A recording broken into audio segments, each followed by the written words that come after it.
नमस्ते दोस्तों, मैं आपका दोस्त अमित। आप सबका मेरे YouTube चैनल में बहुत बहुत स्वागत है। आज हम बात करेंगे एक बहुत इंपॉर्टेंट सवाल जो हर कोई होलसेलर को मतलब दिमाग में आता है जब आप होलसेल शुरू करते हैं, तो वो है हम कंपनी के ऑथोराइज्ड डीलर कैसे बने।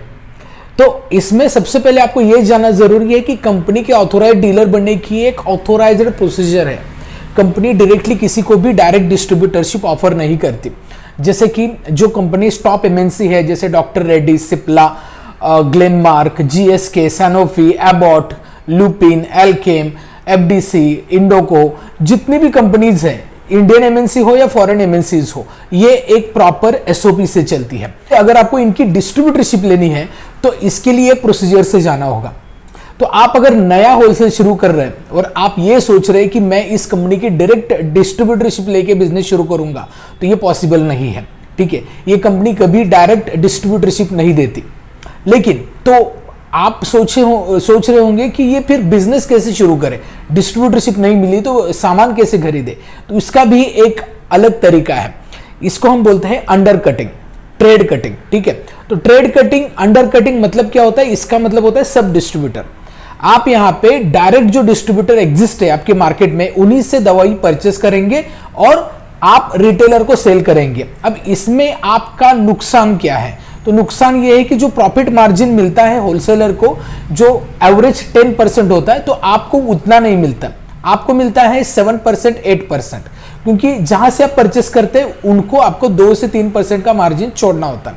अब इसी के लिए आपको यहां पे थोड़ा बहुत आप ये बोल सकते हैं कि कैश डिस्काउंट देना है या फिर ज्यादा मार्जिन छोड़ के बिजनेस में घाटा होने के चांसेस है। मतलब आपको यहां पे मार्जिन कम मिलता है तो उस मार्जिन में एडजस्ट करना एक बहुत बड़ी चैलेंज होती है होलसेल के लिए।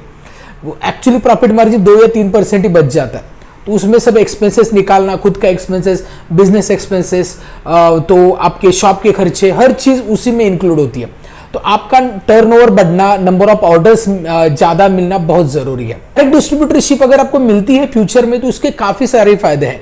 जैसे डायरेक्ट डिस्ट्रीब्यूटर को कभी भी रिटेलर प्रेफर करते हैं, क्योंकि वहां पे ऑथोराइज स्कीम भी मिलती है, रेट भी प्रॉपर मिलता है जो कंपनी ने आपको दिया हुआ होता है। उसी के लिए डायरेक्ट डिस्ट्रीब्यूटर को एडवर्टाइजिंग करने की भी बहुत बार जरूरत नहीं होती, क्योंकि डायरेक्टली बहुत सारे रिटेलर कनेक्टेड रहते हैं और ऑर्डर मिलने के चांसेस बढ़ जाते हैं। तो हर किसी का एक ड्रीम होगा कि मैं डायरेक्ट डिस्ट्रीब्यूटरशिप बनूं। तो क्या इस अंडर कटिंग बिजनेस से डायरेक्ट डिस्ट्रीब्यूटरशिप शुरू करने तक का सफर कैसे रहेगा, इसमें कितना समय लगेगा डायरेक्ट डिस्ट्रीब्यूटरशिप बनने में, तो आज इस वीडियो में इसी के बारे में बात करेंगे। तो आई होप आपको समझ में आ गया है कि अंडर कटिंग क्या है और डायरेक्ट डिस्ट्रीब्यूटरशिप क्या है। ठीक है, तो आप अगर अंडर कटिंग में बिजनेस शुरू करते हैं तो कंपनी की डायरेक्ट डिस्ट्रीब्यूटरशिप लेने के लिए कुछ क्राइटेरियाज होते हैं। जैसे आपका एक स्पेसिफिक टर्नओवर होना जरूरी है, ऐसे कोई फिगर नहीं है, बट एक हेल्दी टर्नओवर होना चाहिए। सेकंड है कि आपका नेटवर्क होना चाहिए काफी सारे रिटेलर की। डेली ऑर्डर कितनी है ये भी कंपनी चेक करती है। नेक्स्ट है कि आपके पास प्रोडक्ट क्या मतलब फाइनेंशियल्स भी अच्छे होने चाहिए, क्योंकि कंपनी के डायरेक्ट डिस्ट्रीब्यूटरशिप जो लेते हैं उनको बल्क में परचेस करना होता है और कंटिन्यूसली परचेस करना होता है, तो वो कैपेबिलिटी भी देखनी जरूरी है।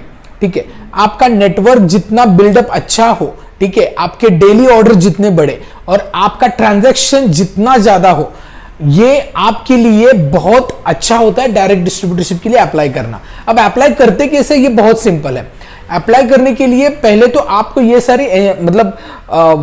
सारी चीजें फुलफिल करनी है, उसके बाद आप अप्लाई कर सकते हैं। तो फिर मार्केटिंग टीम से बात करें, डायरेक्ट सीएंड से बात करें, और वहां पे एक फॉर्म होता है, वो देख के फिर कंपनी आपका मॉनिटरिंग करती है वो सारी चीजें, और उसके बाद डायरेक्ट डिस्ट्रीब्यूटरशिप ऑफर करती है। उसके लिए आपको एनओसी भी लेना होता है एसोसिएशन से। तो ये चीजें नॉर्मली है। ठीक है, अब आप ये पूछ रहे होंगे या दिमाग में होगा कि इतना समय कितना लगता है। तो समय डिपेंड है आपके ऊपर, आपके ऑपरेशंस के ऊपर, क्योंकि ये सारी चीजें करने में इजीली नहीं होगा, 1 साल में या 6 महीने में नहीं होगा। It takes a time. तो एटलीस्ट एक एवरेज देखा जाए तो 4 से 5 साल तक का समय आपको लग सकता है डायरेक्ट डिस्ट्रीब्यूटरशिप को जाने के लिए, क्योंकि शुरुआत में आपको ऑर्डर नहीं मिलती।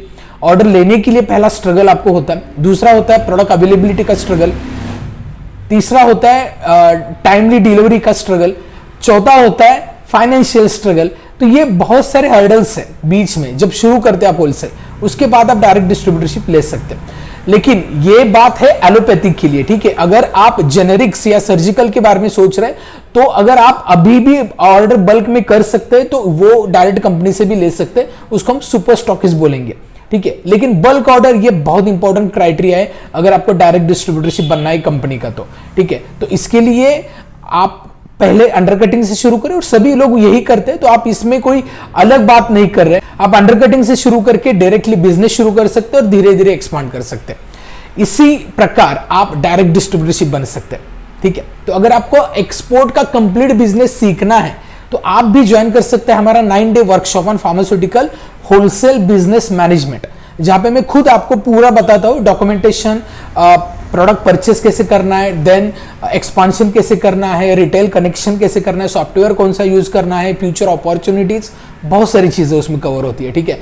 तो और साथ में मेडिसिन की लिस्ट भी मिलती है जो आपको होलसेल शुरू करते समय लगेगी। तो इसकी सारी डिटेल मैंने डिस्क्रिप्शन में दी है, चाहे तो आप गूगल फॉर्म फिलअप कर सकते हैं जो डिस्क्रिप्शन में दिया है, नहीं तो इस नंबर पे कॉल कर सकते हैं, ठीक है।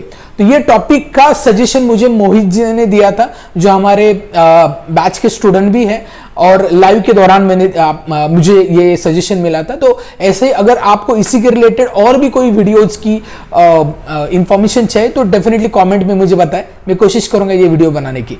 तो ये वीडियो कैसा लगा ये मुझे बताइए, वीडियो अच्छा लगता है, कंटेंट अच्छा लगता है, वीडियो को लाइक करें, चैनल को भी सब्सक्राइब नहीं किया है सब्सक्राइब करें, और इस वीडियो को अपने कई सारे फ्रेंड्स एंड कलीग्स तक शेयर करें क्योंकि उनको भी इस चीजों की जानकारी हो पाए। इस वीडियो में इतना ही, मिलते हैं नेक्स्ट वीडियो में, तब तक बी हेल्दी बी हैप्पी।